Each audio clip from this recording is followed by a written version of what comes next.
SSP ضلع کرنگی کامران خان اور DSP Landhi سعد جبار کے احکامات پر تھانہ لانڈی پولیس کی کارروائی۔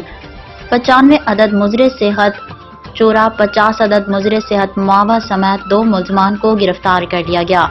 تھانہ Landhi SHO sub inspector Waseem Anees نے رائل نیوز ٹی وی کے چیف رپورٹر کراچی جاوید محمود آرائی کو بتایا ہے کہ لانڈی پولیس نے دوران پیٹرولنگ گشت بامقام main road Landhi number 2 Karachi نزدیکون پارک کے قریب 2 ملزمان دکانوں پر ماوا چورا سپلائی کرتے ہوئے پولیس نے رنگے ہاتھوں گرفتار کر کے بڑی مقدار میں چورا اور ماوا برآمد کر لیا۔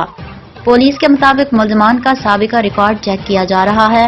پولیس کے مطابق گرفتار ملزم شہباز ولد سلیم سے 50 پوڑیاں ماوا برآمد ہوا، جبکہ گرفتار ملزم حسنین احمد ولد منیر احمد سے 95 عدد چورا برآمد ہوا۔